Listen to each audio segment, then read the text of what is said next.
You're always there when people need you. You say yes, even when everything inside you is screaming no. You drop everything to help. You never complain. You put everyone else first.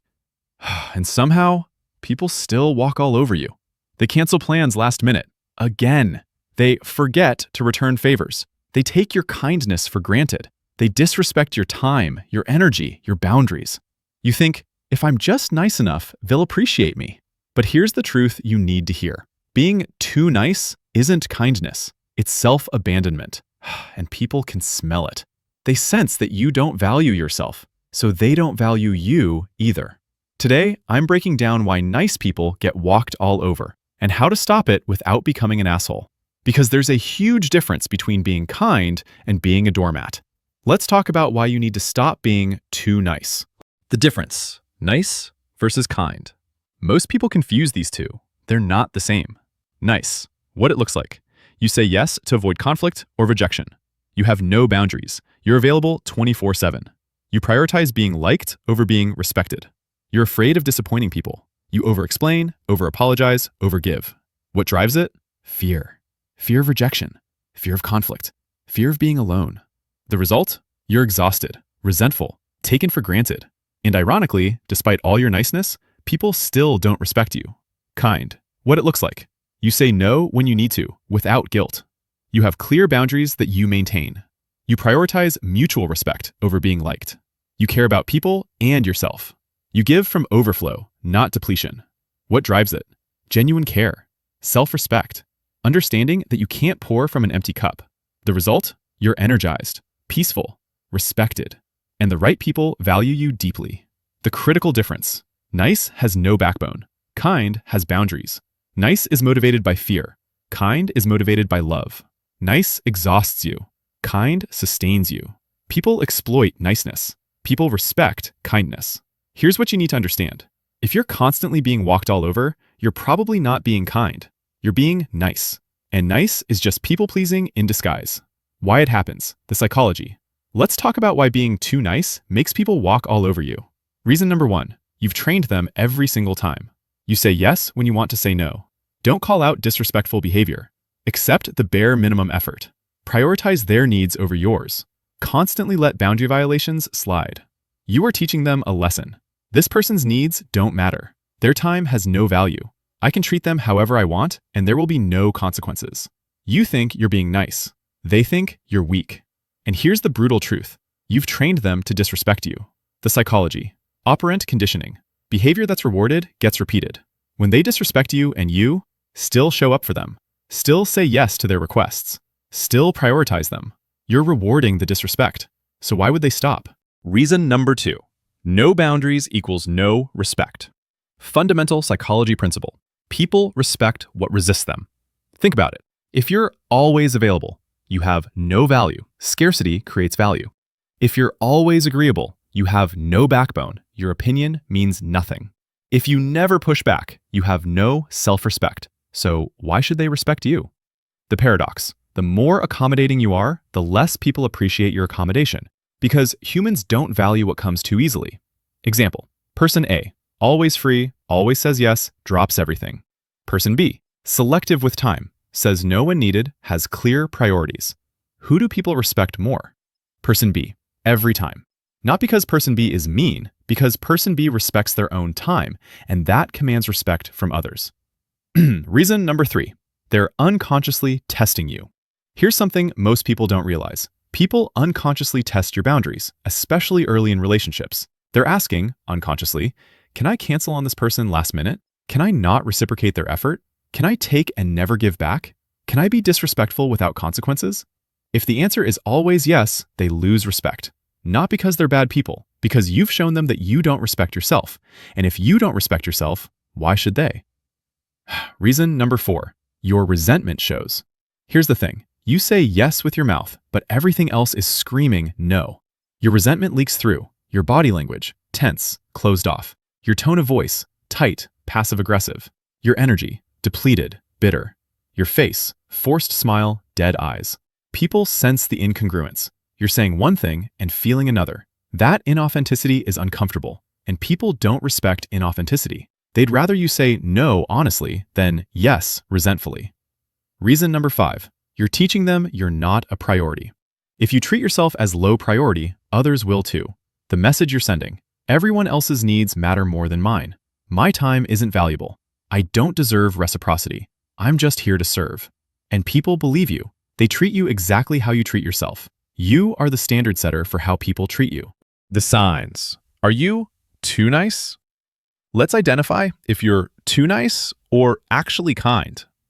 Red flag number 1, you apologize for existing. What this sounds like: sorry to bother you. Sorry, can I ask a quick question? Sorry for taking up your time. Sorry, I know you're busy, but you're apologizing for asking reasonable questions, taking up space, having needs, existing in the same room. What this communicates: I'm sorry for being alive. My presence is a burden. And if you believe you're a burden, everyone else will too. Red flag number 2, you can't say no without a dissertation. Scenario: person, can you help me move this weekend? Too nice response: oh, I'm so sorry. I really wish I could, but I actually have this thing with my cousin, and also I'm not feeling great, and I've been really tired lately, and I know you need help, and I feel terrible, but maybe I could help you pack on Friday night instead. Or I could find someone else to help, and I'm really, really sorry. Healthy response: I can't this weekend. Period. Full stop. If you need a 5-minute explanation to justify a simple no, you're seeking permission to have boundaries. You don't need permission. Boundaries are your right. Red flag number 3, the relationship scoreboard is massively unbalanced. You remember their birthday, they forget yours. Always check in on them, they rarely ask how you are. Show up when they need you, they're busy when you need them. Plan all the hangouts, they never initiate. Listen to their problems, they don't have time for yours. This isn't friendship, this is servitude. And the worst part? You've normalized it. You tell yourself, that's just how they are. No, that's how you've let them be with you. Red flag number 4, you avoid conflict like it's radioactive. Scenarios: someone disrespects you, you say nothing. Someone crosses a boundary, you laugh it off. Someone takes advantage, you make excuses for them. Someone treats you poorly, you convince yourself you're overreacting. What you're communicating: I don't respect myself enough to defend myself. And if you won't defend yourself, why would anyone else? Red flag number 5, you feel resentful but act sweet. The deadly combination. Outside: no worries, happy to help. Inside: I always do this for them and they never reciprocate. That disconnect is exhausting. And here's the thing, they can feel it. Your words say one thing, your energy says another. That incongruence makes people uncomfortable, and uncomfortable people don't stick around. Red flag number 6, you're everyone's therapist, but no one's friend. People come to you when they need emotional support, advice, a favor, someone to vent to, free labor. But when you need support, crickets. You've become the emotional dumping ground, not because you're a good friend, because you're a convenient one. And convenient isn't the same as valued. How to stop the transformation. Now let's talk about what changes when you stop being too nice. Shift number 1, say no without explanation or apology. Before, I'm so sorry I can't make it. I have this thing and I'm not feeling well and work has been crazy and I feel terrible about it. After, I can't make it. Or, if you want to be warmer, I appreciate the invite, but I can't make it this time. That's it. No justification, no apology, no dissertation. What will happen? The right people will say, no problem, thanks for letting me know. The wrong people will get upset, demand explanations, guilt trip you. And that reveals who they are. Important, if someone gets angry that you set a boundary, they weren't respecting you, they were using you. Their anger is a confession. Shift number 2, call out disrespect. Before, friend cancels plans last minute. No worries. After, hey, this is the 3rd time you've canceled on me. It makes me feel like my time doesn't matter to you. If you're not interested in hanging out, that's fine. Just be honest. You're not being mean. You're being honest. And honesty is the foundation of respect. What will happen? Option A, they apologize, change their behavior, respect the boundary. keep this person. Option B, they get defensive, make excuses, gaslight you. This person doesn't respect you. Let them go. The boundary is the filter. It separates people who value you from people who use you. Shift number 3, match their energy. Before, you text first every time. You plan everything. You initiate all hangouts. You carry the entire relationship. After, if they don't reciprocate effort, you stop initiating. This isn't playing games. This is observing who actually values you. Because if the relationship dies when you stop trying, it was already dead. You were just dragging the corpse around. The test. Stop being the one who always reaches out. If they never reach out to you, you have your answer. They liked what you did for them. They didn't like you. Shift number 4. Prioritize your needs without guilt. Before, everyone else's needs greater than my needs. After, my needs equals their needs. This isn't selfish. This is sustainable. You cannot pour from an empty cup, and you cannot respect others if you don't respect yourself first. Example, friend, can you help me move? You, too nice. You, of course.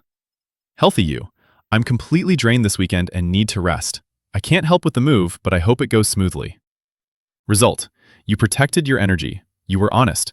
You didn't abandon yourself. And that is self-respect. Shift number 5. Get comfortable with people being upset. This is the hardest one. When you start having boundaries, some people will get upset. They'll call you selfish, mean, changed, not the person they knew. Here's what they really mean. You're not letting me use you anymore, and I don't like it.